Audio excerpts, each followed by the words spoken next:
मेरे प्रिय आत्मा, विज्ञान है सत्य की खोज, धर्म है सत्य का अनुभव, कला है सत्य की अभिव्यक्ति। विज्ञान प्राथमिक पहला चरण है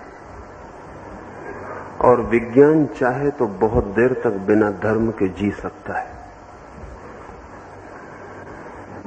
क्योंकि सत्य की खोज ही उसका लक्ष्य है। मैंने कहा बहुत देर तक बिना धर्म के जी सकता है और आज तक बिना धर्म के विज्ञान जिया है। न केवल बिना धर्म के बल्कि विज्ञान धर्म को अस्वीकार करके जिया है, जी सकता है। कोई रास्ता चाहे तो बिना मंजिल के भी हो सकता है, लेकिन विज्ञान जैसे ही विकसित होगा, मनुष्य सिर्फ सत्य को जानना ही नहीं चाहेगा, सत्य होना भी चाहेगा। इसलिए बहुत देर तक विज्ञान भी धर्म के बिना नहीं रह सकता है और उसके न रहने की संभावना रोज रोज प्रकट होती चली जाती है। विगत सदी के बड़े से बड़े वैज्ञानिक, चाहे आइंस्टीन हो, चाहे मैक्स प्लांक हो, चाहे एडिंगटन हो, चाहे कोई और हो, वे सारे लोग जीवन के अंतिम क्षणों में धर्म की बात करते हुए पाए गए हैं। ये बड़ी कीमती संभावनाएं हैं। आने वाली सदी में विज्ञान रोज रोज धार्मिक होता चला जाएगा, क्योंकि कोई रास्ता मंजिल के बिना रह सकता है, लेकिन मंजिल के बिना कोई रास्ता पूरा नहीं हो सकता। और मंजिल के बिना अगर कोई रास्ता हो तो अर्थहीन भी होगा, असंगत भी होगा, एब्सर्ड भी होगा, क्योंकि जो रास्ता किसी मंजिल पर न पहुंचाता हो उसको रास्ता कहना ही बहुत कठिन है। एक दिन रास्ते को मंजिल भी स्वीकार करनी पड़ती है और कोई साधन साध्य के बिना अर्थपूर्ण नहीं हो पाता है। इसलिए पश्चिम में जहां विज्ञान का गहरा प्रभाव है, रोज रोज अर्थहीनता, मीनिंगलेसनेस का भी विस्तार होता चला गया है। विज्ञान को धर्म होना पड़ेगा। धर्म का अर्थ है सत्य के साथ एक होने की आकांक्षा, सत्य का अनुभव। आदमी इतने से तृप्त नहीं हो सकता कि सत्य क्या है। उसकी तृप्ति तो पूरी तभी होती है जब वो सत्य के साथ एक हो जाए। हम यही न जानना चाहेंगे कि प्रेम क्या है, हम प्रेम होना भी चाहेंगे। हम यही न जानना चाहेंगे कि धन क्या है, हम धनी होना भी चाहेंगे। हम यही न जानना चाहेंगे कि सत्य क्या है, हम सत्य होना भी चाहेंगे। क्योंकि जानना सदा होने के लिए एक चरण के अतिरिक्त और कुछ भी नहीं है। इसलिए दूसरा चरण मनुष्य की खोज का धर्म है। धर्म चाहे तो बहुत दिन तक बिना कला के जी सकता है। जैसा मैंने कहा कि विज्ञान चाहे तो बिना धर्म के जी सकता है, धर्म चाहे तो बहुत दिन तक बिना कला के जी सकता है। लेकिन जब धर्म की बहुत गहरी अनुभूति होगी तो जो हमने जाना है वो प्रकट भी होना चाहेगा। सिर्फ जो हम हो गए हैं उतना ही काफी नहीं है, जो हम हो गए हैं वो अभिव्यक्ति भी होना चाहेगा।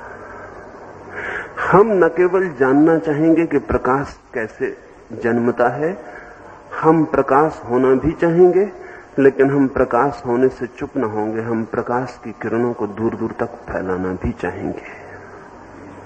जिस दिन धर्म की अनुभूति इतनी प्रगाढ़ होती है कि ओवरफ्लोइंग शुरू हो जाए, जिस दिन धर्म की अनुभूति इतनी गहरी होती है कि हमसे बाहर बहने लगे, चारों तरफ फैलने लगे, उस दिन कला का जन्म होता है।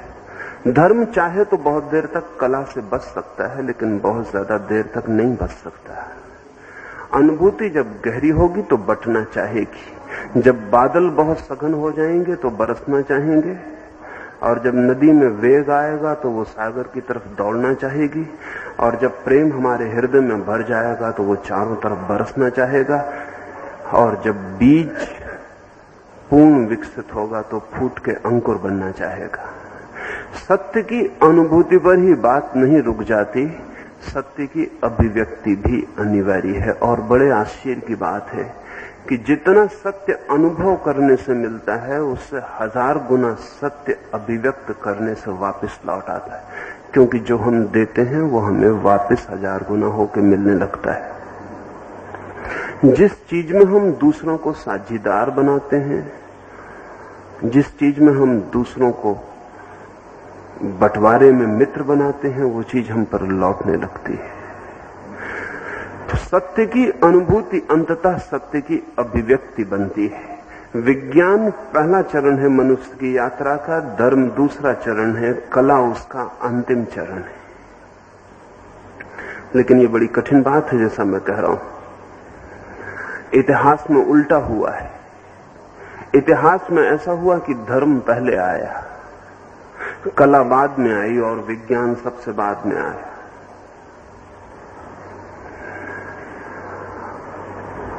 इसलिए कुछ और बातें भी आपसे कहना चाहूं। जो धर्म विज्ञान के पहले आ जाएगा वो अवैज्ञानिक होगा, सुपरस्टिटस होगा। जो धर्म मनुष्य के पास विज्ञान के पहले आ जाएगा वो अंधविश्वास के निकट होगा, वैज्ञानिक नहीं हो सकता। इसलिए जो धर्म विज्ञान के पहले पृथ्वी पर आ गया, वो जिन्होंने अनुभव किया होगा, बहुत थोड़े से लोगों ने, कोई जीसस, कोई कृष्ण, कोई बुद्ध, कोई महावीर, कोई कन्फ्यूशियस, 10-5 लोगों के जीवन में तो वो गहरे अर्थों में था, लेकिन हम सबके जीवन में वो अंधविश्वास से ज्यादा नहीं हो सकता था। विज्ञान के ठीक विकास के बाद जो धर्म आएगा वही वैज्ञानिक हो सकता है। यही वजह है कि दुनिया में होना तो चाहिए था एक धर्म, लेकिन हो गए अनेक। बीमारियां अनेक हो सकती हैं, स्वास्थ्य अनेक नहीं होते। मैं बीमार पड़ूंगा तो अपने ढंग से, आप बीमार पड़ेंगे तो अपने ढंग से। और बीमारियों के हजारों नाम। कोई टीबी से बीमार पड़ता है, कोई कैंसर से बीमार पड़ता है, लेकिन जब आप स्वस्थ हो जाते हैं तो स्वास्थ्य का कोई भी नाम नहीं है। तब आप ये नहीं कह सकते कि मैं किस ढंग से स्वस्थ हो गया हूं, आप सिर्फ स्वस्थ हो जाते हैं। अधर्म 1000 हो सकते हैं, धर्म 1000 नहीं हो सकते। अधर्म बीमारी है, धर्म स्वास्थ्य है। इसलिए धर्म तो एक ही हो सकता है, लेकिन एक नहीं हो सका, क्योंकि विज्ञान के पहले जो भी आएगा वो अंधविश्वास होगा, वो विज्ञान नहीं बन पाता है। अब पहली बार पृथ्वी पर धर्म के अवतरण की समुचित व्यवस्था हो पा रही है, और भविष्य में जो धर्म अवतरित होगा वो हिंदू नहीं होगा, वो मुसलमान नहीं होगा, वो जैन नहीं होगा, वो ईसाई नहीं होगा, वो सिर्फ धर्म होगा। और जिस दिन मनुष्य जाति पर सिर्फ धर्म का अवतरण होगा, उस दिन ही हम धर्म के नाम पर हो रही नासमझियों से मुक्त हो सकेंगे, उसके पहले नहीं हो पाएंगे। आश्चर्य की बात है कि साधारण धार्मिक आदमी हिंदू मुसलमान होता है तो ठीक, सन्यासी भी हिंदू मुसलमान ईसाई और जैन होता है। कम से कम सन्यासी तो सिर्फ धार्मिक हो, वो भी संभव नहीं हो पाए। आश्चर्यजनक है ये बात। असल में समाज के रोग सन्यासी को भी पकड़ लेते हैं, समाज की सीमाएं और विशेषण सन्यासी को भी घेर लेते हैं, समाज की गुलामियां और समाज के बंधन सन्यासी को भी जकड़ लेते हैं। धर्म पैदा हुआ, कुछ थोड़े से व्यक्तियों के जीवन में उसकी अनुभूति गहरी थी, लेकिन समूह के जीवन में वो तब तक नहीं पहुंच सकता था जब तक कि विज्ञान ठीक भूमि को साफ न कर दे। अब विज्ञान ने भूमि ठीक से साफ कर दी, और अब धर्म अवैज्ञानिक ढंग से नहीं स्वीकृत होगा, इसलिए बड़ी कठिनाई पैदा हो रही। जो लोग अंधविश्वासों को पकड़े हुए हैं, वे सोचते हैं कि सारी दुनिया अधार्मिक होती जा रही। वे बड़ी भ्रांति में, सारी दुनिया अधार्मिक नहीं हो रही, सारी दुनिया अंधविश्वासों से मुक्त होने की कोशिश कर रही है और नए धर्म के जन्म की संभावनाओं को प्रकट कर रही है। आज बड़ी अजीब हालत है। आज अजीब हालत यह है कि जिसको हम कहें कि जो मंदिर नहीं जाता, हमारे पुराने शास्त्र को नहीं मानता, हमारे पुराने सिद्धांत को नहीं मानता। बहुत संभावना उल्टी हो गई है। संभावना ये हो गई है कि उस आदमी की जिंदगी में धर्म थोड़ा ज्यादा हो सकता है बजाय उनके जो मंदिर जाते हैं, पूजा करते हैं, प्रार्थना करते हैं। सच तो यह है कि इस सदी के समस्त बुद्धिमान विचारशील लोग धर्म के कारागृहों में खड़े होने को राजी नहीं रह गए। उसका कारण ये नहीं है कि लोग अधार्मिक हो गए, उसका कारण कुल इतना है कि अब धर्म वैज्ञानिक होने की चेष्टा कर रहा है और अवैज्ञानिक धाराएं उसे छोड़नी पड़ेंगी, उन्हें वो छोड़ रहा है। तो आज उल्टी बात हुई है। अगर हम बुद्ध के जमाने में लौटें या कृष्ण के जमाने में लौटें तो उस जमाने का श्रेष्ठतम बुद्धिमान आदमी धार्मिक था, और आज अगर हम धर्म की तरफ देखें तो आज का सबसे कम विकसित आदमी धार्मिक मालूम पड़ता है। सबसे कम शिक्षित, सबसे कम बुद्धिशाली, सबसे ज्यादा पिछड़ा हुआ आदमी आज धार्मिक मालूम पड़ता है। कृष्ण के जमाने में सबसे ज्यादा विकसित, सबसे ज्यादा बुद्धिमान आदमी धार्मिक मालूम पड़ता है। यह हैरानी की बात है। आज जो आदमी ठीक से शिक्षित है, जो आदमी ठीक से सोच विचार करता है, वो आदमी अचानक अधार्मिक क्यों हो जाता है? इस सोचने जैसी बात। हम कहेंगे ये शिक्षा गलत है, हम कहेंगे कि ये तर्क गलत हैं जो आज लोगों को दिए जा रहे हैं, इसलिए लोग अधार्मिक हो रहे हैं। नहीं, ऐसा नहीं। बात उल्टी हो गई है। बात ऐसी हो गई है कि धर्म अब वैज्ञानिक सुचिंतित होने की चेष्टा कर रहा है, और जब सुचिंतित होने की चेष्टा धर्म करेगा तो निश्चित ही विचारशील लोग बंधी हुई धाराओं के बाहर हो जाएंगे। धर्म अब वैज्ञानिक हो सकता है क्योंकि विज्ञान अब विकसित हुआ है। जैसे आज से 100 साल पहले का वैज्ञानिक ईश्वर को इंकार कर रहा था, लेकिन आज का वैज्ञानिक उतनी हिम्मत से ईश्वर को इंकार नहीं कर सकता है।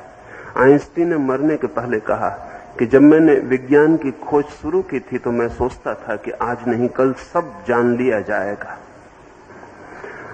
और आइंस्टीन शायद मनुष्य जाति में पैदा हुए उन थोड़े से लोगों में से एक है जिसने सर्वाधिक जाना है। मरने के 2 या 3 दिन पहले आइंस्टीन ने अपने एक मित्र को कहा कि जो भी मैंने जाना है आज मैं कह सकता हूं कि उससे सिर्फ मुझे मेरे अज्ञान का पता चलता है और कुछ भी पता नहीं चलता।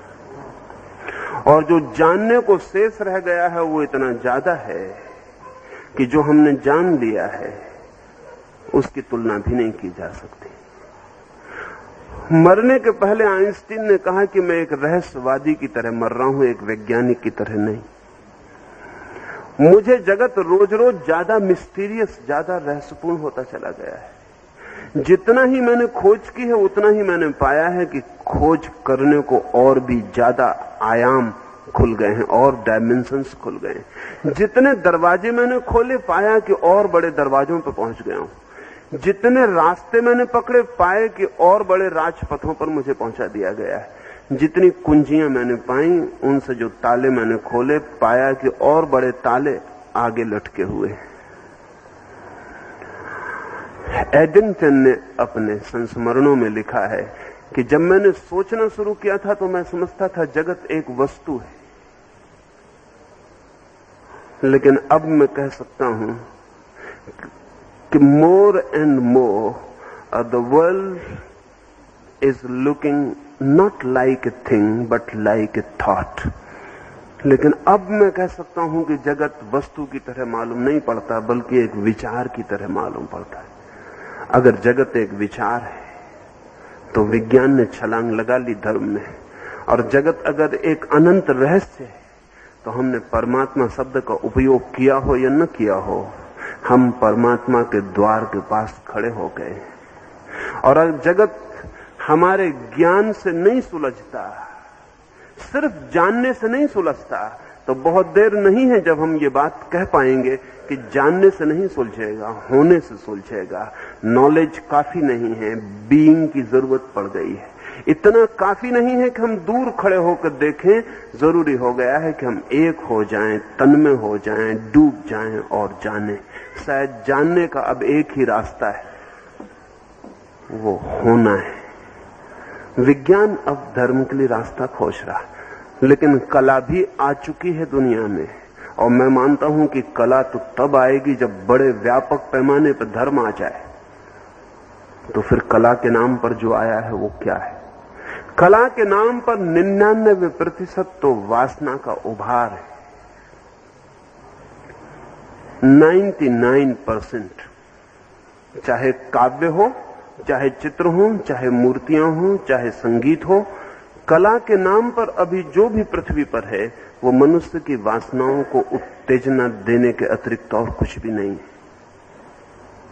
कह रहा हूं 99%, चाहे कालिदास के ग्रंथ हों और चाहे भवभूति के, और चाहे बारेन की कविताएं हों और चाहे शैली की, पृथ्वी पर जो भी कला के नाम पर अब तक आया है वो मनुष्य की इंद्रियों को स्टिमुलेंट का काम कर रहा है और कुछ भी नहीं कर रहा। असल में धर्म के बाद ही वास्तविक कला का जन्म हो सकता है, लेकिन अभी धर्म का ठीक जन्म ही नहीं हो पाया। 1% मैंने छोड़ दिया। 99% कला के नाम पर सिर्फ मनुष्य की वासनाओं का विस्तार है, और 1% में कुछ थोड़ा सा हिस्सा उनका है जिन्होंने धर्म को जाना और कला को जन्म दिया। जैसे मीरा के भजन हो, तो मीरा के भजन साधारण भजन नहीं है। मीरा के भजन एक धर्म की अनुभूति से प्रकट हो रहे हैं। एक अनुभूति है भीतर और फिर अभिव्यक्ति हो रही है। कुछ पाया गया है और अब बांटा जा रहा है। आमतौर से लोग समझते हैं कि मीरा ने भजन कर करके भगवान को पा लिया। मैं नहीं समझता। मीरा ने भगवान को पाके भजन गाने शुरू किए, क्योंकि भजन को गा के कोई भगवान को कैसे पा सकता है? इतना सस्ता भगवान कि आप भजन गाएंगे और भगवान को पा लेंगे? नहीं, भजन गाना मीरा का भगवान को पाने का रास्ता नहीं है। भगवान को पाने का जो फुलफिलमेंट है, जो तृप्ति है, उसकी अभिव्यक्ति है, धन्यवाद है, साधना नहीं है। चैतन्य नाच रहे, वो नृत्य कोई भगवान को पाने के लिए नहीं, तो सभी नाचने वाले भगवान को पा ले। और चैतन्य से अच्छे नाचने वाले जमीन पर हैं, और मीरा से अच्छे गाने वाले लोग जमीन पर हैं। लेकिन चैतन्य के नाच की बात और है। चैतन्य की ये थिरक भगवान को पाने के लिए नहीं, भगवान को पा लेने की थिरक है। ये भगवान समा गया भीतर। अब ये चैतन्य नहीं नाच रहे हैं, अब ये भगवान ही नाच रहा है। अब ये प्याली भर गई है और ऊपर से बह रही है, और अब ये बहती हुई प्याली से जो कला पैदा होगी वो बात अलग है। कृष्ण की बांसुरी, कृष्ण से अच्छे बांसुरी बजाने वाले हुए हैं, हो सकते हैं। शायद प्रतियोगिता में कृष्ण बांसुरी बजाने में जीतेंगे कि नहीं जीतेंगे ये पक्का नहीं कहा जा सकता, लेकिन फिर कृष्ण की बांसुरी का कोई मुकाबला नहीं है। बांसुरी के तल पर कृष्ण को जीतने वाले लोग हो सकते हैं, लेकिन कृष्ण के तल पर कोई मुकाबला नहीं, क्योंकि जहां से ये बांसुरी के स्वर आ रहे हैं वहां अब कृष्ण नहीं है, वहां परमात्मा ही है। ये बांसुरी कोई खबर दे रही है। ये बांसुरी भीतर जो बजा है उसे बाहर फैला रही है, भीतर जो अनगूंज पैदा हुई है उसे बाहर पहुंचा रही है। 1% कला ऐसी है जिसे हम कला कह सकें, बाकी 99% कला सिर्फ मनुष्य की वासनाओं की सेवा से ज्यादा नहीं है। और इस 99% कला में मैं उस कला की भी गिनती करना चाहूंगा जो वासना के विपरीत खड़ी। इसे थोड़ा समझना मुश्किल पड़ेगा, क्योंकि वासना के खड़े होने के दो ढंग हैं। एक तो वासना सीधी खड़ी होती है जिससे हम परिचित हैं, और कभी कभी वासना शीर्षासन भी करती है जिससे हम परिचित नहीं हैं। वासना जब शीर्षासन करती तब हम समझते हैं कि यह आध्यात्मिक कला हो गई। नहीं, वासना के शीर्षासन करने से भी वासना वासना ही रहती, आध्यात्मिक नहीं हो जाती। अब जैसे उदाहरण के लिए मैं आपको कहूं, एक चित्र शायद यहां होगा, क्योंकि हरिकृष्ण दास जी की डायरी में वो चित्र मैंने देखा। उस चित्र में एक सुंदर युवती का चित्र है, युवा, साथ में एक बूढ़ी स्त्री का चित्र है और नीचे कैप्शन है, नीचे शीर्षक दिया हुआ है जिसका कुछ मतलब ऐसा है कि जवानी बहुत देर नहीं रुकती और बुढ़ापे पे ध्यान होना चाहिए। लेकिन इसको मैं आध्यात्मिक नहीं कहूंगा, क्योंकि यहां भी जो सोचने का ढंग है वो जवानी पर ही खड़ा है। और अगर बुढ़ापे की निंदा की जा रही तो सिर्फ इसलिए कि जवानी ज्यादा दिन नहीं टिकती। अगर ज्यादा दिन टिके तो फिर इस चित्र का क्या होगा? आज नहीं कल विज्ञान रास्ते खोज लेगा कि बुढ़ापा नहीं टिकेगा, जवानी टिकेगी। फिर इस चित्र का क्या होगा?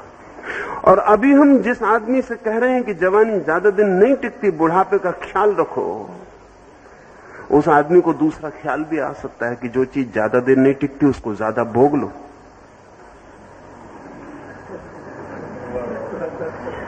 ये दोनों संभावनाएं। और फिर जो आप जोर दे रहे हैं वो यही दे रहे हैं ना कि जवानी ज्यादा देर नहीं टिकती, लेकिन जवानी आपको भी कीमती है और बुढ़ापा आपको भी कीमती नहीं है। लेकिन धार्मिक कला बुढ़ापे की भी कीमत मानती है। बुढ़ापे का अपना सौंदर्य है। किसने कहा कि बुढ़ापे में सौंदर्य नहीं है? बचपन का अपना सौंदर्य है, जवानी का अपना सौंदर्य है, बुढ़ापे का अपना सौंदर्य है।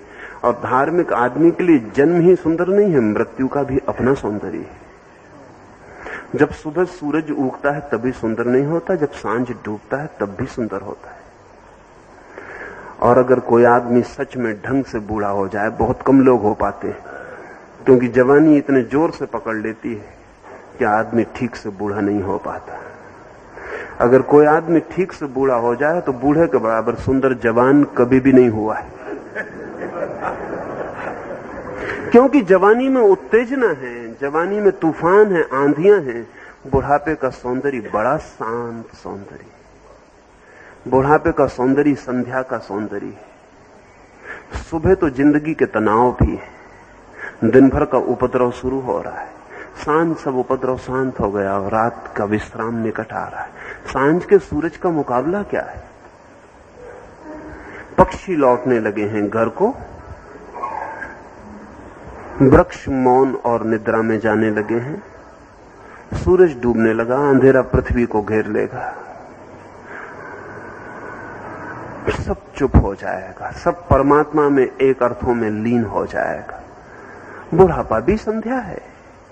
लेकिन जब हम चित्र पर जवानी का चित्र बनाते हैं और बुढ़ापे का चित्र बनाते हैं और कहते हैं सावधान बुढ़ापा आ रहा है, तो दो बातें पक्की हैं, जवानी हमारे लिए कीमती है और बुढ़ापे के हम भी दुश्मन हैं। यह आध्यात्मिक चित्र नहीं हो सकता। यह सिर्फ परवर्टेड पैशन है, यह सिर्फ शीर्षासन करती हुई वासना है। और वासनाग्रस्त आदमी इसमें से यह मतलब नहीं निकालेगा जो वासना के दुश्मन ने निकाला है। वासनाग्रस्त इस चित्र को देखकर एकदम दौड़ पड़ेगा, वो कहेगा बुढ़ापा निकट आ रहा है, दिन जल्दी डूबने के है, जो भी करना है कर लो। तो वो कहेगा eat drink and B Mary, अब जल्दी पियो, जल्दी खाओ, जल्दी नाचो, क्योंकि बुढ़ापा करीब आ रहा है। और इन दोनों का तर्क एक जैसा है, इस तर्क में फर्क नहीं है। इन दोनों का तर्क यही है कि बुढ़ापा आ रहा है, मौत आ रही। नहीं, इसको मैं आध्यात्मिक चित्र नहीं कहूंगा। आध्यात्मिक कला जमीन पर बहुत कम पैदा हो सकी। या तो वासनाग्रस्त कला है या वासना विरोधी कला है, और जो वासना के विरोध में है वो भी वासनाग्रस्त है। जो दुश्मन है वासना का वो भी वासनाग्रस्त है। जो कह रहा है कि सुख क्षणभंगुर है इसलिए छोड़ो, वो असल में सुख छोड़ने को नहीं कह रहा, वो ये कह रहा है कि क्षणभंगुर है इसलिए छोड़ो। लेकिन अगर शाश्वत हो तो फिर छोड़ना नहीं है। इसलिए जमीन पे स्त्री को छोड़ो, स्वर्ग में अप्सरा को भोगो। ये धार्मिक आदमी। जमीन पे शराब छोड़ो, स्वर्ग में शराब के चश्मे बह रहे हैं, उनमें नहाओ। जमीन पर स्त्रियों से बचो, स्वर्ग की अप्सराएं 16 साल से ज्यादा उम्र की होती ही नहीं, उनकी तैयारी करो। यह आदमी धार्मिक है? यह आदमी कह रहा है जमीन पे कामनाएं छोड़ो, स्वर्ग में कल्प वृक्ष लगे, उनके नीचे बैठो और कामनाएं करो और पूरी हो जाए। बड़े मजे की बात है, कामनाएं इसलिए छोड़ो कि कल्प वृक्ष मिल जाए। तो ये कामना छोड़ने वाले की वृत्ति है ना? ये तो मुझे लगता है कि भोगी से भी ज्यादा भोगी मालूम पड़ता है।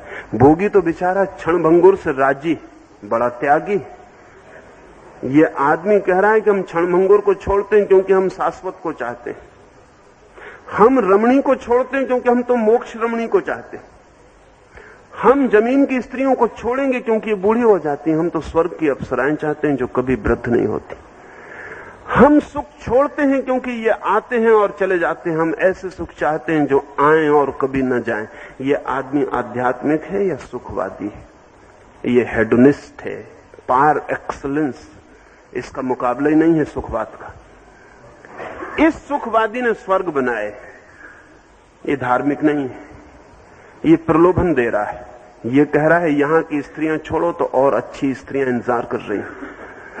यहां का धन छोड़ो तो अपार धन, अनंत धन इंतजार कर रहा है। यहां का शरीर छोड़ो तो फिर और सुंदर देह मिल जाएगी, देवों की देह।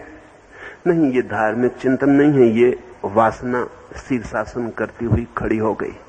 इसलिए जो आदमी समझना चाहता हो वो थोड़ा ठीक से देख ले कि इस तरह के सारे चिंतन के पीछे हमारी अतृप्त कामना ही मांग कर रही है। सप्रेस डिजायर, दमित की हुई कामना ही मांग कर रही है। ये ठीक नहीं है। इससे कोई अध्यात्म पैदा नहीं होगा। आध्यात्मिक कला तो आध्यात्मिक चित्त से पैदा होती है, और आध्यात्मिक चित्त परमात्मा का अनुभव ना हो तो नहीं होता। इसलिए मैं मानता हूं कि अभी वास्तविक कला का पृथ्वी पर जन्म सबसे कम हुआ है।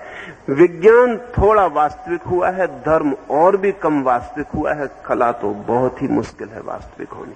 अभी वे महाकवि पैदा नहीं हुए।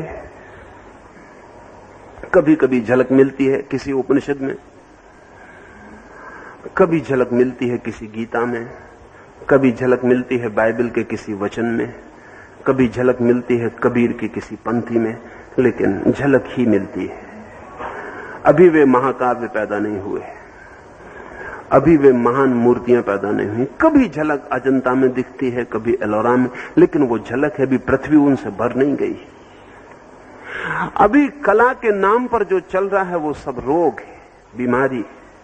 दो तरह के रोग हैं, एक जो वासना को उभार रहे हैं, एक जो वासना को दबाने की कोशिश में लगे हैं, लेकिन दोनों की दृष्टि वासना पर है।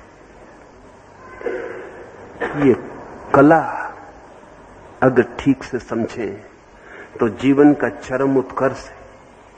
फिर जरूरी नहीं है कि आप मूर्ति ही बनाएं, फिर जरूरी नहीं है कि आप चित्र ही रंगें, फिर जरूरी नहीं कि आप बांसुरी ही बजाएं, कुछ भी जरूरी नहीं है। फिर आपका पूरा जीवन ही सृजनात्मक होगा। आप चलेंगे तो भी उसमें काव्य होगा। जब बुद्ध चलते हैं पृथ्वी पर तो उनके कदमों की आहट में भी काव्य होता है, और जब जीसस सूली पर लटके हुए लोगों की तरफ देखते हैं तो उनकी आंख में भी कविता होती है। जरूरी नहीं है कि जीसस चित्र बनाए, बनाना चाहें तो बना सकते हैं। ज़ेन फकीरों ने जापान में बहुत चित्र बनाए, कोई मुकाबला नहीं उनके चित्रों का, लेकिन वो ध्यान के बाद बनाए। चीन में ताओइस्ट फकीरों ने बड़ी मूर्तियां बनाई हैं, लेकिन वो ध्यान के बाद बनाई। उन मूर्तियों में, ज़ेन फकीरों के चित्रों में, सूफी दरवेशों के नृत्य में, कबीर दादू के गीत में, नानक रैदास की पंक्तियों में, कृष्ण की बांसुरी में, उपनिषद की पंक्तियों में कभी कभी झलक आई है, लेकिन पृथ्वी अभी कला से वंचित है। मौन भी काव्य हो सकता है। सच तो यह है कि परम अर्थों में जब कविता पूरी होती है और कला पूरी होती है तो मौन हो ही जाएगी। लेकिन हम जिसको कला समझते रहे हैं उसे मैं कला नहीं कह रहा हूं। हम जिसे कला समझते रहे वो ठीक वैसी ही है जिसे हम मनुष्य की वासनाओं को सहयोग देने वाला कहें या मनुष्य की वासनाओं को दबाने वाला कहें।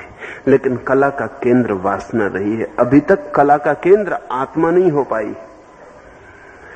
कला का केंद्र आत्मा तभी हो सकती है जब कलाकार देने को उत्सुक न हो, कुछ बनाने को उत्सुक न हो, कलाकार से कुछ बनना शुरू हो जाए, कलाकार से कुछ देना शुरू हो जाए।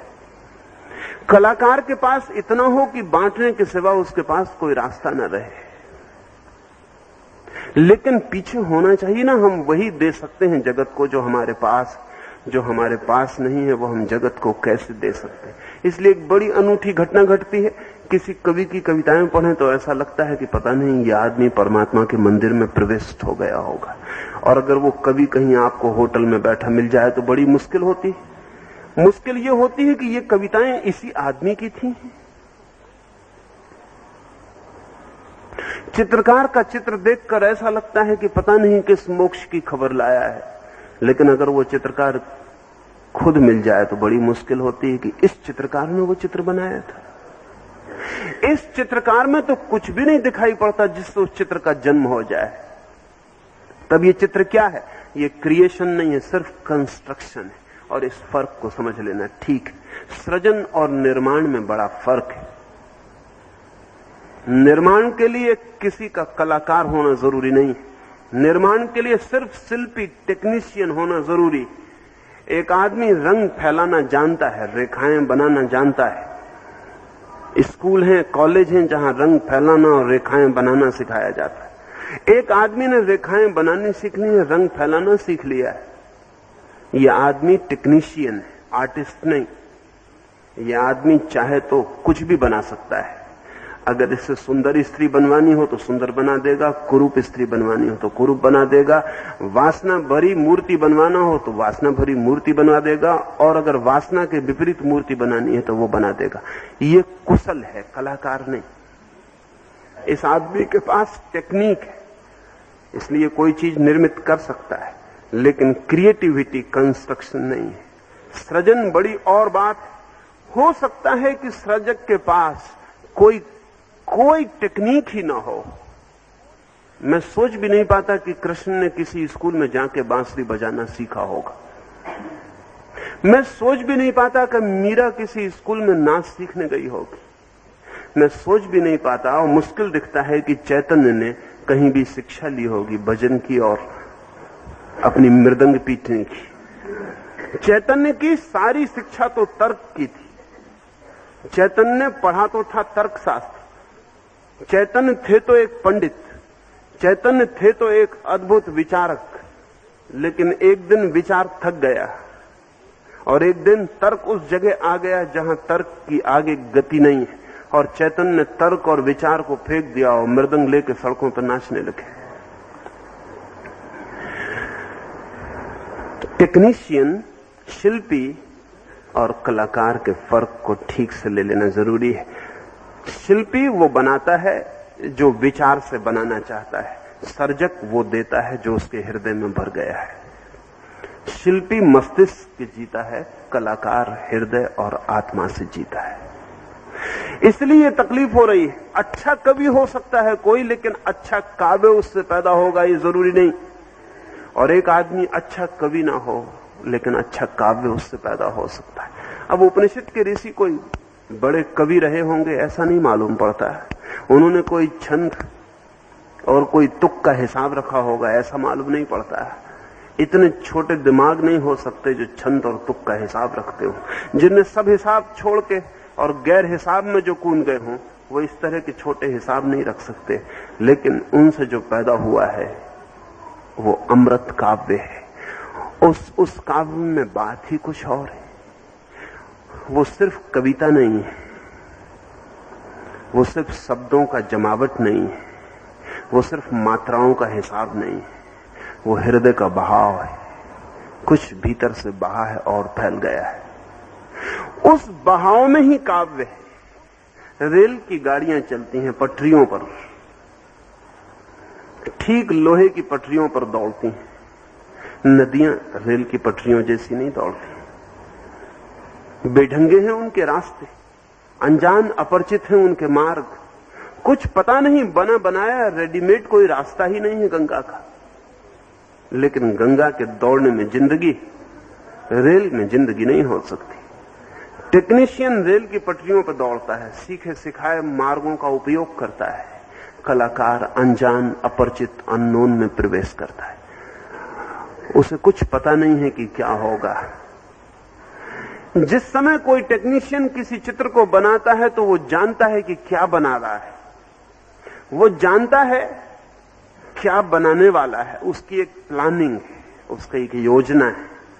लेकिन जब एक सर्जक एक चित्र को बनाता है तो वो उतना ही चौंकता है बन जाने के बाद जितना देखने वाले चौंकते हैं। उसको खुद भी पता नहीं है कि क्या बन जाएगा, वो सिर्फ परमात्मा के हाथों में अपने को छोड़ देता है। इसलिए बड़े सर्जक कभी नहीं कहते कि हमने कुछ बनाया है, वे कहते हैं हमारे द्वारा कुछ बनाया गया है। वे सिर्फ मीडियम, माध्यम रह जाते हैं। इसलिए अंतिम बात आपसे कहूं कि जो व्यक्ति परमात्मा के लिए माध्यम बन जाता है, जैसे कबीर ने कहा है कि मैं तो सिर्फ बांस की एक पोंगरी हूं, मैं कुछ और नहीं हूं, मेरे स्वर नहीं है, मैं तो सिर्फ बांस की एक पोंगरी हूं, स्वर तो परमात्मा के। हाँ, ये हो सकता है कि मेरी पोंगरी ठीक काम ना करे और स्वर बेसुरे सुनाई पड़े, वो गलती मेरी होगी। लेकिन स्वर अगर सुंदर हो और स्वर अगर प्राणों को नचा दे तो धन्यवाद परमात्मा को देना। कबीर कहते हैं मैं बांस की पोंगरी हूं। कला उस दिन पैदा होती है जिस दिन व्यक्ति बांस की पोंगरी हो जाता है, जिस दिन वो कहता है मैं नहीं हूं, तू ही है। और जिस दिन उसकी अंगुलियां उसके अहंकार का काम नहीं करती बल्कि परमात्मा का काम करने लगती हैं। रामकृष्ण परमहंस का एक चित्रकार ने फोटो उतारी और रामकृष्ण के पास वो एक चित्र को बना के लाया, रामकृष्ण का ही चित्र। और जब वो चित्र आया तो कोई 10-25 लोग मौजूद थे रामकृष्ण के पास। रामकृष्ण ने वो चित्र देखा, वो उठ के नाचने लगे और उस चित्र के पैर पड़ने लगे। वो रामकृष्ण का ही चित्र था। पास बैठे भक्तों ने कहा आप ये क्या कर रहे हैं? भक्त अपने गुरुओं की बड़ी रक्षा करते रहते हैं, क्योंकि भक्तों को सदा डर रहता है कि गुरु कुछ गड़बड़ ना करते। भक्तों ने कहा आप ये क्या कर रहे हैं? अपने ही चित्र के और पैर पड़ते हैं। रामकृष्ण ने कहा भली याद दिलाई, मैं तो भूल ही गया कि मेरा चित्र है। मुझे तो सिर्फ इतना ही लगा कि कैसा समाधिस्थ, समाधि का चित्र है, एक्सटेसी का। तो मैं नाचने लगा और मैंने पैर पड़ लिए। तुमने अच्छी याद दिलाई, नहीं तो लोग मुझ पर बहुत हंसते। अब इस आदमी को अपना चित्र भी पहचान में नहीं आया। बात क्या है? असल में अपनी पहचान ही मिट गई है, नहीं तो पहचान में कैसे ना आता। यह आदमी अब सिर्फ बांस की पोंगरी रह गया है। अब ये अपने चित्र में भी परमात्मा को ही देख पाया और पैर पड़ पाया। ये अपने चित्र में भी अपने को न देख सका, समाधि दिखाई पड़ी। और रामकृष्ण ने कहा कि इस चित्र के हजारों साल तक लोग पैर पड़ेंगे, क्योंकि ये समाधि का चित्र है। एक सज्जन ने कहा कि आप ऐसी बात न कहें, लोग क्या कहेंगे कि अपने ही मुंह से कैसा अहंकारी आदमी रहा होगा कि कहता है कि मेरे चित्र के लोग हजारों साल तक पैर पड़ेंगे। रामकृष्ण ने कहा तुमने पता नहीं कैसे सुन लिया, मेरे तो मैंने कहा ही नहीं। मैंने कहा इस चित्र के मुझसे क्या लेना देना है, ये समाधि का चित्र है।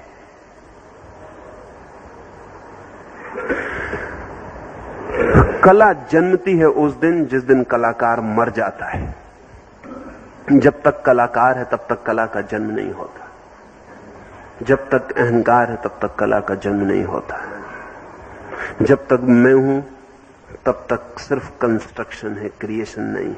परमात्मा इतने बड़े जगत को बना पाया क्योंकि परमात्मा बिल्कुल नहीं है।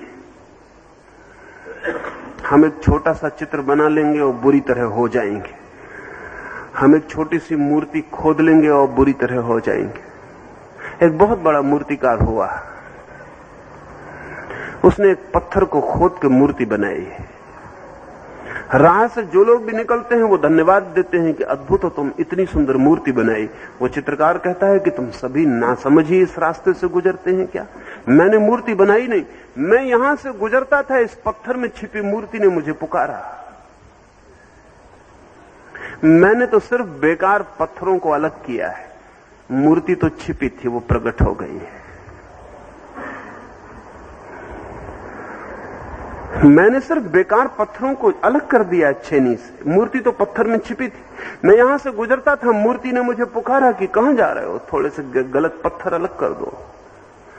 और अब मैं कह सकता हूं कि जो मूर्ति के भीतर से मुझे बुलाया उसी ने मेरे भीतर से सुना, अन्यथा मैं सुन कैसे सकता था?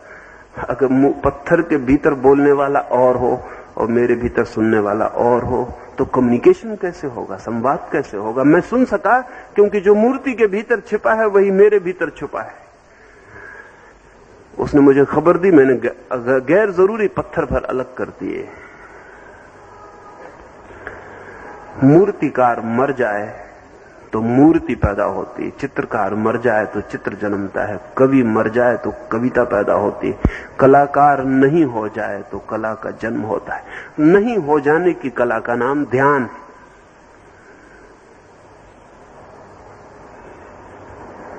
इसलिए आखिरी 2-4 बातें ध्यान के संबंध में आपसे कहूं। ध्यान का मतलब नहीं है कि आप कुछ करते हैं। लोग कहते हैं मैं ध्यान करता हूं, जब तक मैं है तब तक तो ध्यान नहीं हो सकता। लोग कहते हैं मैं ध्यान करता हूं, जब तक करना है तब तक भी ध्यान नहीं हो सकता। कभी आपने सोचा, जब आप कहते हैं मैं प्रेम करता हूं तो आप बड़ी गलत भाषा बोलते हैं। प्रेम भी किया जा सकता है। कभी दुनिया ने किसी ने प्रेम किया है सिर्फ अभिनेताओं को छोड़कर। और अगर आप भी करते हैं तो अभिनय ही करते होंगे, इससे बहुत फर्क नहीं पड़ता कि मंच आपकी कितनी बड़ी है और अभिनेता कितने स्थायी है, इससे कोई बहुत फर्क नहीं पड़ता। प्रेम किया नहीं जा सकता। प्रेम कोई कृत्य नहीं है, एक्ट नहीं है। कैसे करिएगा प्रेम? इसलिए अगर मैं आपसे कहूं कि चलिए शुरू करिए प्रेम, आप कैसे करिएगा? आप अचानक पाएंगे कि नहीं होता। आप कहेंगे कैसे कर सकता हूं? प्रेम कोई कृत्य नहीं है, एक्शन नहीं है। प्रेम एक स्टेट ऑफ माइंड है, एक चित्त की दशा है। किया नहीं जाता, होता है। इसलिए जो लोग प्रेम में गहरे उतरेंगे वो कहेंगे प्रेम हो गया, वो नहीं कहेंगे कि प्रेम किया। और दूसरी मजे की बात है कि जब प्रेम होता है तब आप नहीं होते, और जब तक आप होते हैं तब तक प्रेम नहीं होता। जब आप अपने प्रेमी के पास होते हैं तब आप होते हैं नहीं। प्रेमी हो सकता है, आप नहीं होते। आप बिल्कुल मिट गए होते हैं, आप होते ही नहीं, एक शून्य रह गया होता है। इसलिए दो प्रेमी जब मिलते हैं तो कितना विचार करके आते हैं कि ये बात करेंगे, ये बात करेंगे, ये बात करेंगे, लेकिन जब मिलते हैं तो चुप हो जाते हैं, सब बातें खो जाती हैं। ऐसे ही जैसे जब तक घड़ा खाली होता है तो आवाज करता है और जब भर जाता है तो चुप हो जाता है। दो प्रेमी मिलकर आज तक इतना भी नहीं कह पाए कि मैं तुम्हें प्रेम करता हूं। आप कहेंगे नहीं, बहुत प्रेमी कहते हैं कि मैं तुम्हें प्रेम करता हूं। ध्यान रखना, जब कोई कहे मैं तुम्हें प्रेम करता हूं तो समझना कि प्रेम का क्षण जा चुका है। ये सिर्फ स्मृति। जब प्रेम होता है तो इतने कहने का भी मन नहीं होता कि करता हूं, कि मैं हूं। जब प्रेम होता है तो प्रेम ही इतना होता है कि वहां मैं और तू को जगह नहीं रह जाती। रूमी ने एक गीत लिखा है कि एक प्रेमी अपनी प्रेयसी के द्वार को खटखटाता है, पीछे से आवाज आती है, कौन है तू? तो वो प्रेमी कहता है मैं हूं, तूने आवाज नहीं पहचानी। तो वो प्रेयसी कहती है कि जब तक तू है और तेरी आवाज और तेरी पहचान, तब तक प्रेम के द्वार कैसे खुल सकते? वो प्रेमी वापस लौट जाता है, वर्षों के बाद वापस आता है, फिर द्वार ठोकता है। वो प्रेयसी पूछती कौन है तू? तो वो प्रेमी कहता है अब तो मैं नहीं हूं, अब तो तू ही है। और रूमी कहते हैं कि द्वार खुल जाता है। मैं नहीं कहूंगा, मैं मानता हूं रूमी ने जरा जल्दी द्वार खुलवा दिए। मैं तो कहूंगा कि वो प्रेयसी फिर कहती है कि जब तक तेरे लिए तू है तब तक मैं भी छुपा होगा, कहीं न कहीं गहरे में बैठा होगा। क्योंकि अगर मैं भीतर मर जाए तो बाहर तू भी मिट जाता है। मैं और तू एक ही सिक्के के दो पहलू हैं। जहां तक मैं है वहां तक तू है। इसलिए जो भक्त भगवान से कहता है कि तू ही है, मैं नहीं हूं, वो घोषणा कर रहा है कि मैं पूरी तरह हूं। उसके घोषणा ना करने में, उसके इंकार में भी उसका मैं मौजूद है। इंकार करने को भी कम से कम मैं तो चाहिए ही नहीं। भक्त इतना भी नहीं कहता कि तू ही है, मैं नहीं हूं। भक्त कुछ कहते नहीं, बस रह जाता है। वो तू भी नहीं कहता, मैं भी नहीं कहता, वो चुप हो जाता है। इस चुप्पी का नाम ध्यान है। ये चुप्पी अगर प्रेम से उपलब्ध हो जाए तो उस मार्ग का नाम भक्ति है। ये चुप्पी अगर ज्ञान से उपलब्ध हो जाए तो उस मार्ग का नाम ज्ञान है। ये चुप्पी अगर कर्म के मार्ग से उपलब्ध हो जाए तो उस मार्ग का नाम कर्म है। और इस चुप्पी का नाम ध्यान है। चुप हो जाए मेरा मैं, वो जो भीतर निरंतर बोल रहा है मैं, वो श्वास श्वास में बोल रहा है मैं। आंख की पलक हिलती है तो मैं, पैर उठता है तो मैं, श्वास लेता हूं तो मैं, सब तरफ वो जो मेरा मैं है वो चुप होता जाए, वो शांत होता जाए। और एक घड़ी आ जाए कि मैं अपने भीतर खोज के कह सकूं कि मैं कहां गया, मैं कहां है, तो ध्यान उपलब्ध होता है। लेकिन हम बड़े अद्भुत लोग हैं। सांसारिक आदमी का मैं तो होता ही है, जिसको हम धार्मिक कहते हैं उसका और प्रगाढ़ता से होता है। एक ग्रस्त का तो मैं होता ही है, होना ही चाहिए। लेकिन जिसको हम संन्यास्त कहते हैं उसके मैं का कोई मुकाबला ही नहीं। सन्यासी का मैं और सघन हो जाता है। भक्त को देखा है सड़क पर, उसकी अकड़ ही और है, क्योंकि वो टीका लगाए हुए। जिसके माथे पे टीका नहीं उसको वो नरक भेजने की नजर से देख रहा है। जो मंदिर नहीं गया उसको सोच रहा है कि नरक में सड़वा देगा। आश्चर्य है। ध्यान का अर्थ सिर्फ एक ही है कि मैं न रह जाए, लेकिन वो मैं बड़ा प्रगाढ़ होता चला जाता है। मैं की तरकीबें अनंत, उसके रास्ते सूक्ष्म। कहीं से भी भागो मैं पकड़ लेता है, मैं से भी भागो तो पकड़ लेता है। और निरअहंकारी खड़े होकर बाजार में कहने लगता है कि मुझसे बड़ा निरअहंकारी कोई भी नहीं। हद हो गई। ये अहंकार की घोषणा है कि मुझसे बड़ा निरअहंकारी और कोई भी नहीं। अहंकार के रास्ते सूक्ष्म। वो धन होता है तो कहता है इतना है धन मेरे पास। वो धन को त्याग देता है तो वो कहता है इतने धन को मैंने लात मार दी। लेकिन वो मैं पीछे खड़ा रह जाता है। वो संसार में भी अपने को भर लेता है, वो परमात्मा भी अपने को भर लेता है। वो कहता है मेरा परमात्मा सही है, तुम्हारा गलत है। मेरा भी परमात्मा हो सकता है, वो भी मेरा पोजीशन हो जाता है। अगर मेरे मंदिर में आग लगा दी तो मैं आपकी मस्जिद में आग लगा दूंगा, क्योंकि वो तुम्हारे परमात्मा का मंदिर है। मस्जिद वाला मंदिरों को तोड़ता जाएगा, मंदिर वाले मस्जिदों को तोड़ते जाएंगे। ईसाई हिंदू को गलत समझेगा, हिंदू ईसाई को गलत समझेंगे। गीता वाला कुरान को गलत समझेगा, कुरान वाला वेद को गलत समझेगा। ये क्या पागलपन है। लेकिन जहां मैं है वहां पागलपन होता ही है। असल मैं के अतिरिक्त और कोई मैडनेस नहीं है, मैं ही पागलपन है। मैं जितना बड़ा होता जाता है हमारे भीतर पागल उतना सघन होता जाता है। मैं जितना विरल होता है हमारे भीतर पागल उतना विदा होता जाता है। जिस दिन मैं नहीं रह जाता उस दिन हम पागल नहीं रह जाते। और जो पागल नहीं है वो धार्मिक, वो ध्यान को उपलब्ध होता है। तो अंतिम बात आपसे इतना ही कहूं कि जरा इस मैं के रास्ते पहचानना, ख्याल करके इससे लड़ना मत, क्योंकि लड़ेंगे तो वो मैं कहेगा कि देखो मैं लड़ रहा हूं। लड़ना मत, सिर्फ रास्ते पहचानना कि मैं कहां कहां से हाथ बढ़ा के आपको पकड़ लेता है। बस सुबह से सांझ तक उसके रास्ते पहचानना। और जब वो पकड़े और जब आपके पैर को पकड़ ले और आप पकड़ के चलने लगे और जब आपकी रीढ़ को पकड़ ले और आप पद्मासन में बैठ जाएं, और जब आपके सिर को पकड़ ले और टीका लगा ले, और जब मंदिर में आपको पकड़ ले और चाल बदल जाए, तो जरा उसको पहचानना कि ये मैं पकड़ रहा है। और जब आप मैं को पहचानने लगेंगे तो बुद्ध का एक वचन है कि जैसे घर में दिया जला हो तो चोर नहीं आते, और घर का पहरेदार जगा हो तब तो चोर आना बहुत मुश्किल हो जाता है। लेकिन पहरेदार सोया हो तो घर का दिया बुझा हो तब तो घर चोरों का ही हो जाता है। ऐसे ही जब भीतर हमारा पहरेदार जगा हो, साक्षी जगा हो और देख रहा हो कि कहां कहां से मैं पकड़ रहा है, तो वो मैं का चोर आना बंद हो जाता है। और जब हमारे भीतर चेतना का दिया जला हो, मौन का दिया जला हो, चुप्पी का दिया जला हो, तो वो फिर चोर हमारे भीतर प्रवेश नहीं कर पाता। और एक ही चोर है मैं, उसने ही हमसे परमात्मा को छीन लिया। छोटा मोटा चोर नहीं, बहुत बड़ा चोर, क्योंकि जो परमात्मा को छीन सके वो कोई साधारण चोर नहीं है। एक ही दीवार। मैं एक बच्चे को देख रहा था एक रास्ते पर, वो एक बांस की छोटी सी पोंगरी बना के साबुन के बबूले उड़ा रहा था।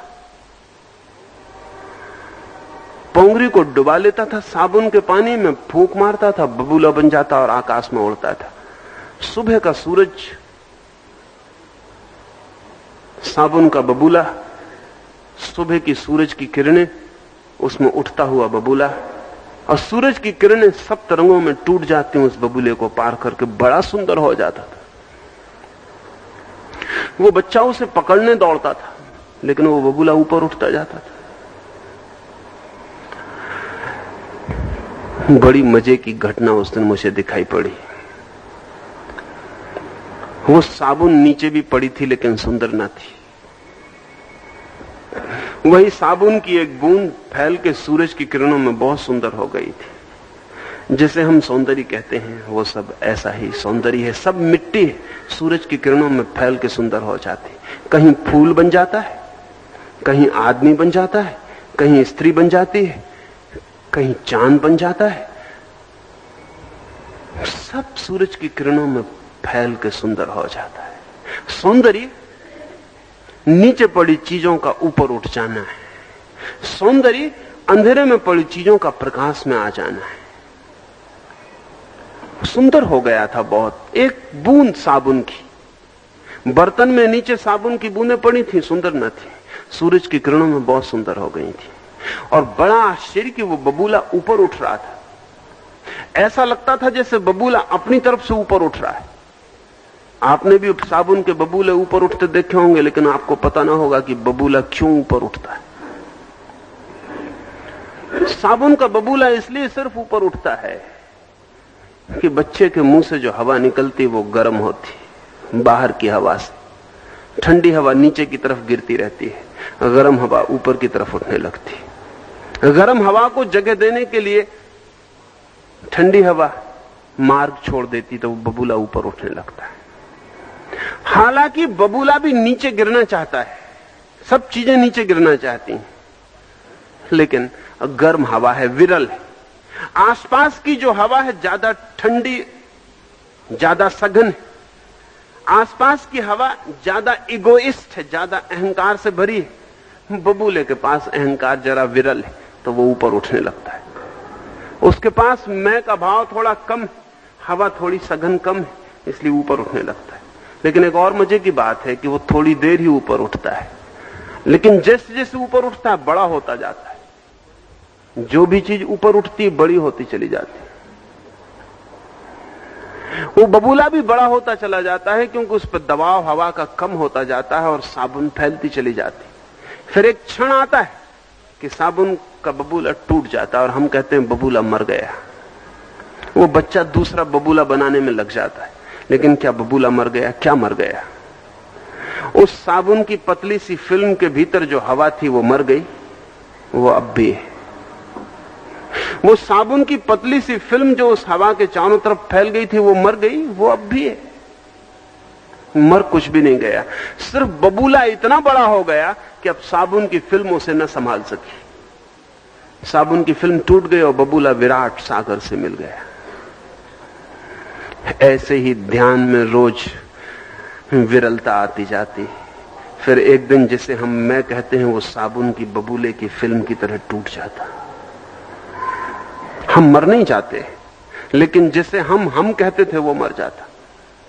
वो भी क्या मर जाता, सिर्फ हमारा भ्रम मर जाता।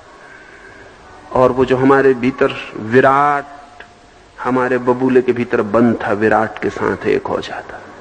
उस दिन नृत्य है, उस दिन संगीत है, उस दिन कला है, उस दिन सृजन है। उस दिन व्यक्ति के जीवन से दुख का अंत हो गया और आनंद की वीणा बजने लगती है। उस आनंद की वीणा से उठे स्वरों का नाम कला है। उस आनंद के स्वरों से जन्मे हुए चित्रों का नाम कला है। उस आनंद के स्वरों से बजे हुए घुंघरों का नाम कला है। उस आनंद से जो भी हो, चाहे मौन, चाहे नृत्य, चाहे संगीत, चाहे गीत, चाहे काव्य, चाहे साहित्य, और चाहे कुछ भी ना हो, कोई चुप ही रह जाए, तो उसका मौन भी कला है। ये तीन बातें मैंने कही। विज्ञान प्रथम चरण है, वो तर्क का पहला कदम है। तर्क जब हार जाता है तो धर्म दूसरा चरण है, वो अनुभूति है। और जब अनुभूति सघन हो जाती तो वर्षा शुरू हो जाती, वो कला है। और इस कला की उपलब्धि सिर्फ उन्हें ही होती है जो ध्यान को उपलब्ध होते हैं। ध्यान की बाई प्रोडक्ट है। जो ध्यान के पहले कलाकार है वो किसी न किसी अर्थों में वासना केंद्रित होता है। जो ध्यान के बाद कलाकार है उसका जीवन, उसका कृत्य, उसका सृजन सभी परमात्मा को समर्पित और परमात्मा में हो जाता है। इसलिए कला को मत खोजना, खोजना ध्यान को, और कला को छाया की तरह पीछे से आने देना। कला को मत खोजना, खोजना मौन को, कला को पीछे आने देना। कला सदा शैडो की तरह आती है, पीछे से आती है। जो कला को सीधा खोजता है वो शैडो लैंड में खो जाता है, वो सिर्फ छाया लोक में खो जाता है। इसलिए जिसको हम कलाकार कहते हैं, चित्रकार, मूर्तिकार, कवि, वो सब छाया लोक में खोए रहते हैं। सत्य की दुनिया से उनका कोई संबंध नहीं हो पाता। वे सिर्फ सपनों में ही खोए रहते हैं और अपने सपनों को ही सजाते और संवारते रहते हैं। कला का सपनों से कोई संबंध नहीं। जितना संबंध विज्ञान का सत्य से है, जितना संबंध धर्म का सत्य से है, उतना ही संबंध कला का भी सत्य से है। ये थोड़ी सी बातें मैंने कही। जरूरी नहीं कि मेरी सब बातें ठीक हो, ये भी जरूरी नहीं कि कोई एक आध बात भी ठीक हो, ये भी जरूरी नहीं कि आप मेरी बातें माने। इतना ही काफी है कि जो मैंने कहा उसे आप थोड़ा सा सोचना, हो सके तो थोड़ा सा अनुभव करना, हो सके तो अनुभूति को थोड़ा सा फैलने देना और बंटने देना। मेरी बातों को इतनी शांति और प्रेम से सुना, उससे बहुत अनुग्रहित हूं। और अंत में सबके भीतर बैठे परमात्मा को प्रणाम करता हूं। मेरे प्रणाम स्वीकार।